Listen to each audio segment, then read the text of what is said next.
Kita bahas satu persatu, yaitu mengenai tentang i'lal biqalb, ya, atau mengganti.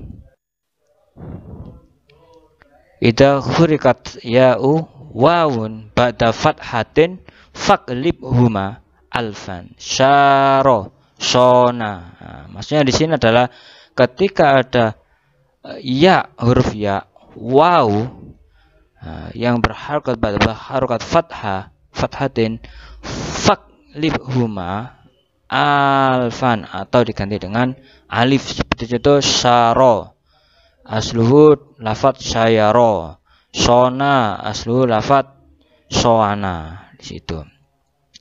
Ini contoh daripada lafat syaro tadi. Syaro berasal dari lafat syayaro yang mengikuti wajan fa'ala, kemudian ya dibalik menjadi alif karena ya berharokat jatuh setelah fathah, maka menjadi lafat syaro. Kemudian sona asluhu sowana, ikut wajan fa'ala, wawu diganti alif karena ia berharokat dan sebelumnya ada huruf berharokat fathah, maka menjadi sona. Oke. Syarat wawu dan ya bisa dirubah menjadi alif dengan huruf alif. Yang pertama yaitu huruf yang jatuh setelah wawu dan ya harus berharokat.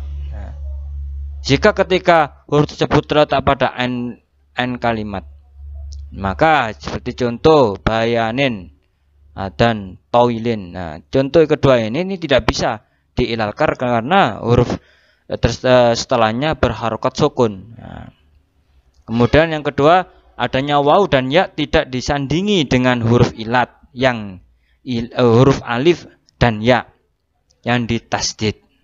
Ketika waw dan ya berada pada dalam fi'il, maka tidak bisa diilalkan. Contoh alawiyin, ya, romaya, da'awa, tidak bisa diilalkan. Kemudian yang ketiga yaitu hendaknya waw dan ya tidak berada pada ain fi'il yang ikut wajan fa'ila yang mu'tal lam. Maka contoh seperti lafaz hawiyan, qawiya, hawiya, qawiya, itu tidak bisa diilalkan.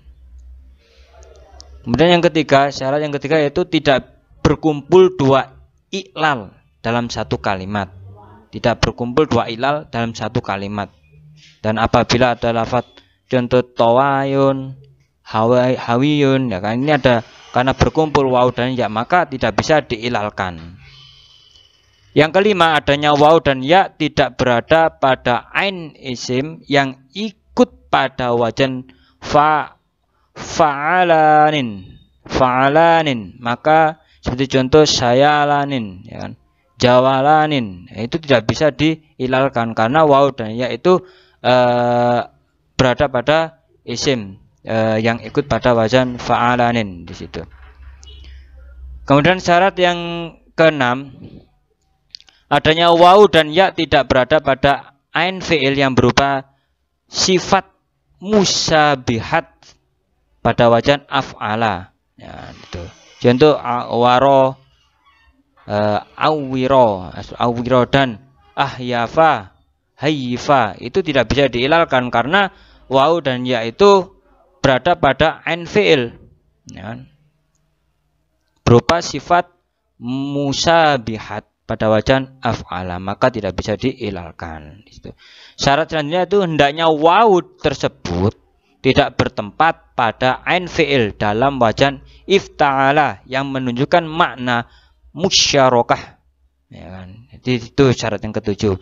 Apabila contoh ijtawaro qaumun, itu tidak bisa diilalkan karena wawnya itu bertempat pada ain fi'il, ya, ain fi'il dalam wajan ifta'ala. Nah, itu. Syarat yang ke-8, adanya waw dan ya tidak bertempat pada ain kalimat yang akhirnya, ain fi'il maksudnya kalimat yang akhirnya berupa tak taknis. Maka seperti contoh sawanatin, bayaatin, itu tidak bisa diilalkan karena waw dan ya-nya itu bertempat pada ain fi'il kalimat yang akhirnya berupa tak taknis di situ. Oke. Kemudian mengenai tentang al-i'lal bil askani dengan sukun.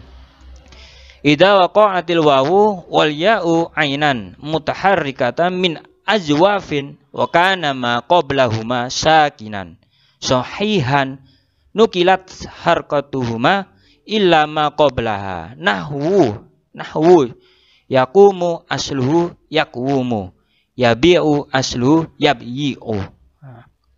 Apabila wawu dan ya berharokat berada pada ain fi'il bina ajwaf dan huruf sebelumnya terdiri dari huruf sahih yang mati atau sukun, maka harokat wawu atau ya tersebut harus dipindah pada huruf sebelumnya. Contoh di atas tadi yakumu asalnya yakumu dan lafadz yabiu asalnya yabiu di situ. Keterangannya misalnya keterangannya di sini lafadz yakumu ya kan. Yakumu asalnya yakumu. Ikut wajan yaf'ulu, harokah wawu dipindah pada huruf sebelumnya karena wawunya berharokat dan sebelumnya ada huruf sahih yang mati atau sukun. Untuk menolak beratnya mengucapkan maka menjadi yakumu. Kemudian lafadz yabiu ya kan. Yabiu asalnya yabyiu. Ikut wajan yaf'ilu, harokah ya dipindah pada huruf sebelumnya karena yaknya berharokat dan sebelumnya ada huruf sahih yang mati atau sukun. Untuk menolak beratnya mengucapkannya maka menjadi yabyi'u. Maka itu iklal salah tujuannya adalah untuk meringankan ketika dalam pelafalannya. Itu dalam orang Arab kita berbicara. Kemudian al-iklal bi khasi ya kan. Wa adghim ula harfin sani bikil mati ida tahada jinsan wa sakil wa rottila.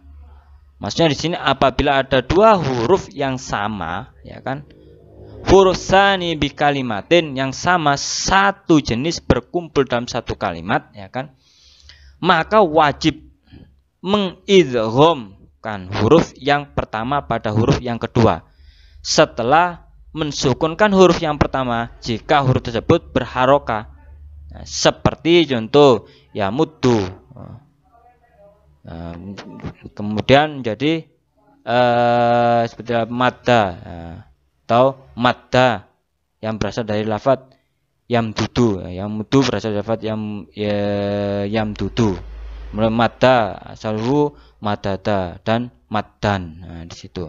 Maksudnya di sini lafadz madda berasal dari lafadz madada mengikuti wajan fa'ala. Kemudian zal yang pertama madda dan lafadz madada pertama disukun karena merupakan syarat idgham, maka menjadi lafadz madda. Kemudian kemudian dal yang pertama diidghamkan pada dal yang kedua karena satu jenis, maka menjadi lafadz madda di situ. Kemudian lafadz yamuddu berasal dari lafadz yamdudu mengikuti wazan yaf'ulu. Kemudian berharokat dal yang pertama dipindah pada huruf sebelumnya karena merupakan syarat idgham, maka menjadi lafadz yamuddu.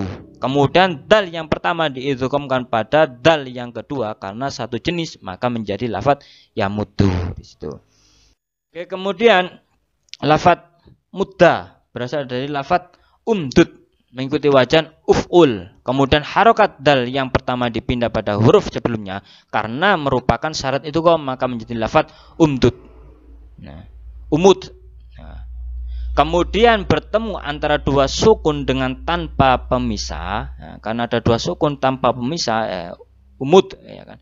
Di antara keduanya yaitu sukunnya dua dal yang tidak mengikuti untuk dibuang salah satunya, maka dal yang kedua diharokati fathah karena untuk meringankan. Kenapa? Untuk meringankan atau ikut pada asalnya, atau diharokati dengan dhamma karena ikut pada harokat fa kalimat, dan untuk menolak bertemunya dua sukun maka menjadi lafadz umuddu atau menjadi lafadz umuddi atau juga bisa menjadi lafadz umudda. Kemudian dal yang pertama diidghamkan pada dal yang kedua maka menjadi lafadz umudda ya kan. Jadi umuddu, umuddi, umudda ketika diidghamkan menjadi lafadz umudda.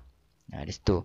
Kemudian hamzah wasol dibuang karena sudah tidak dibutuhkan maka menjadi lafadz mudda. Umudda, karena hamzah wasl tidak dibutuhkan maka harus dibuang menjadi lafadz mudda di situ. Oke, baiklah, terima kasih, syukron, semoga bermanfaat dalam pembahasan iqlal ini, semoga menjadi tambahan referensi bagi kita dalam menuntut ilmu, khususnya dalam bahasa Arab atau ilmu shorof.